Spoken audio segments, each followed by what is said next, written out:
Hey everybody, this is Beelit, and this is going to be a first impressions kind of a review of PlayStation All-Stars Battle Royale. Now, I will admit before we get into this review that I have kind of no-lifed this beta. I think at this point of making the video, I've probably put in maybe 15 hours into the beta, and I think it's only been out for a few days and not even a full week yet. I think I've played it. I think I've had it for 3 days, and I think I've put in about 15 hours or a little bit more into the game at this point. The overwhelming majority of it has been in the 2v2 setting, so that is where a lot of my I guess critiques and knowledge is going to come in the 2v2 format. I have played some free-for-all matches. I did pretty well in the matches that I did play in. I think it's because I'm used to playing, just because I had played so much and I had, at least a fundamental understanding from what I had played, and it helped me beat some of the people who just weren't as experienced with the game. But anyway, I want to kind of make it a somewhat formatted review, a little bit of structure to it. So I'm going to start with the visuals. Now, the visuals are amazing. They really are great. They're not supposed to be jaw-dropping realism, but they look good. They're just pleasing to the eye, and that's really what you want. You don't need everything to be photorealistic, especially when you're trying to recreate these characters, which are not always realistic characters. Some of them are cell shaded, like Sly Cooper. He's not known for looking super realistic. But going for this kind of true to the character feel is, I think, what really makes this game visually appealing. Parappa is 2D. It's attention to detail and keeping the characters grounded to what they really are. I think that's what makes this game visually so pleasing. The sound is really good. Now, I don't know if they have all of the correct voice actors. I have to admit, like when it comes to Sly Cooper, it's been a long time since I've heard Sly's voice, so I can't tell you for sure if it's really his voice actor, but it's close enough that I can't tell if it's not him. So Kratos, it sounds just like Kratos. All the characters sound like themselves. Parappa, again, it's been a long time, but he sounds, at least to my untrained ear, he sounds the part. So as long as they don't blatantly sound like something completely different, that's a bonus for me. The sound effects are really good in the game. It's great production quality. It's a serious game. They're putting time and effort into this, so it's what you would expect of a full game, of a serious game. Now, the most important part is the gameplay. Now, I will admit, and I think anyone who doesn't admit this is being kind of disingenuous, but the game on the surface looks like Super Smash Brothers. Once you start playing the game, you quickly realize that it's not. The only thing that it shares is that it's a 2D fighting game, and when you're a 2D fighting game, you're going to share a few similarities. No one ever complains that Virtua Fighter and Tekken are too similar as 3D fighters. It's what you want. You're going to a 3D fighter to play a 3D fighter. That's the whole purpose. They're going to share traits. That's just the deal. That's how it works. To think that 3D fighters are going to be so fundamentally different at their core is just ridiculous. You wouldn't expect a 2D fighter to be completely different from Street Fighter or King of Fighters. You wouldn't expect them to be just insanely different. You expect some similarities. That's just how it goes. These are platform fighters. They're going to share similarities. The stages are interactive. The characters, the characters are from, the first party game. Well, actually, not all first party. Not all exclusives.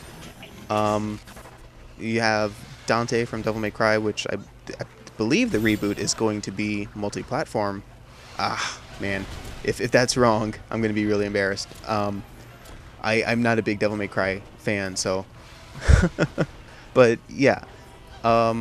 These characters, they're Sony characters. They're identified very heavily with Sony. So...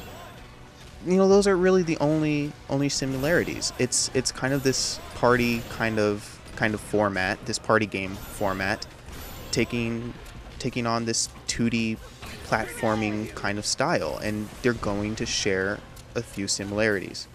But I think that it's not fair, one, to Super Smash Brothers, and two, to PlayStation All-Stars Battle Royale, to act like they're the same game.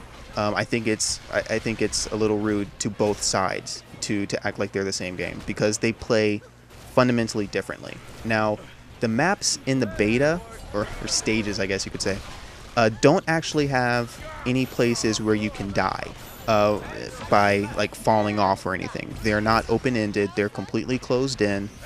As far as I know, if all of the stages are like this in the full game, then the only way to kill a character would be to use a super. And there's no damage in PlayStation All-Stars. It doesn't matter how many times you hit someone with a combination attack with, square, triangle, circle. That is completely irrelevant. That does not matter in the slightest bit. The only thing that's going to get you a kill is using your super, and you charge up your super meter with using the combination attacks. So it is very different from Super Smash Brothers, and I think that it's very important to get that out of the way. The characters in the beta all have different play styles, which I think is really nice, but the thing is, this game is designed as a deathmatch game. There's nothing more to it. There's no objective play other than kill the other people. It's a deathmatch game.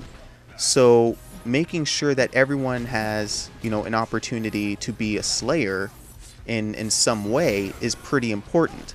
However, there is some imbalance with the game, specifically Kratos.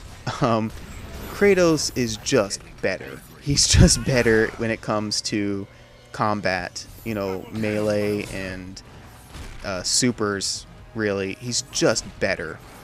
Forward square is this almighty ability to just track anyone who's in the general area and immediately hit them to the other side of the map.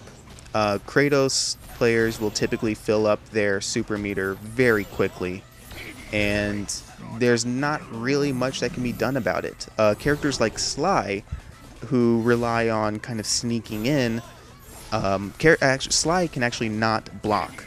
So that is such a huge disadvantage against Kratos, because Kratos doesn't even have to know exactly where you are. Invisibility isn't really going to save you, because all Kratos has to do is just use forward square, and he's going to automatically track you and hit you to the other side of the map. So he's anti-Sly, he's anti pretty much everything. He's just so good. He's got range, he's got area of effect attacks where he's hitting, where he's whipping the chains all around him, so that even if you're behind him, he's hitting you. I think that he needs to be nerfed just a little bit. I think the biggest problem is really just that forward square thing that tracks so well and has such a great range on it. I think that's one of the biggest problems with Kratos. I would like to see a little bit of acknowledgement in those abilities. Now, Radic is also a bit of an issue. Now, remember, a lot of this stuff is going to be coming from 2v2s. One of the most effective strategies in 2v2s is to use Kratos and Radic. Radic is a long-range character, and because of that, he is going to be very annoying, and you're going to want to get to him. You're going to want to deal with him. However, with Kratos involved, it's going to be very hard to get to him, and all Radic has to really do is press forward triangle for the whole match. They will pretty much wipe out anything within that plane. It's very hard to deal with this tactic, especially with the dodging mechanic. Once you get close to Radic, they can just keep rolling away and become nearly impossible to hit. And it's a big problem, I think. I think the roll, this dodge needs to be toned down just a little bit, because it can be so infuriating to try to get to a Radic, especially when they know how to use the dodge mechanic. It's not terribly difficult, you know. I really think that there needs to be some reworking as far as Radic and Kratos go. Maybe just some reworking in the dodging. Maybe that would be enough to really tone Radic in and bring him back where he needs to be. Because in a 2v2 setting, it's ridiculous. It's just ridiculous how good this matchup is. And unless you're really good, unless you're significantly better than the other people playing it, you're going to have a very rough time trying to deal with it. And of course, you know, if they're good at what they're doing, they're going to have a huge advantage over you. So it's like you're starting out at a disadvantage. You can have a lot of skill and overcome them, but if they have an equal amount of skill, then they're still going to have the advantage. So it's something that I think needs to be reworked. Then again, I'm not sure if the game was tailored specifically for 2v2. I don't know if they really want to, you know, acknowledge that and move in a direction to really bring that stuff in. But it's really something that I wanted to kind of voice. And I still think that Kratos needs to be edited to some degree, because you just see so much Kratos for obvious reasons. He's just better. So with those minor balancing things aside, the game is fun. It's just fun. Even with those balance issues, the game can be a lot of fun. And obviously, I've played about 15 hours of the game. It has to be fun. If you're playing 15 hours of 2 beta stages with 6 characters, you know, it's got to be fun. So I really recommend you try this out. If you're not a PlayStation Plus subscriber, then definitely get the beta when it goes public on the, I believe, 23rd. Get it, try it out, keep an open mind about it. Don't just go into it, oh, this is a Smash Brothers clone. This is so stupid, Sony, why you rip Nintendo off? Go into it with an open mind.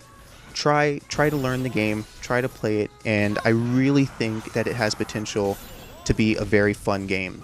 And it's on my radar now. You know, I want to get this game. It's so fun. It's just fun. So in a rating system, I would give the PlayStation All-Stars Battle Royale beta, not the full game, I'd give it an 8.5 out of 10. It's a lot of fun. There is room for improvement, but it's fun, and I think that's the biggest thing that we're looking for with this game. I don't think that it's meant to be this super competitive thing. But if you have played the beta, let me know what you think about it in the comments section. If you have not played the beta and you want to get in on this, the 23rd, I believe, is your opportunity to get it if you're not a PlayStation Plus subscriber. So I would greatly appreciate it if you would support this video with a like, favorite, whatever you choose to do. I will see you guys next time. Thanks for watching.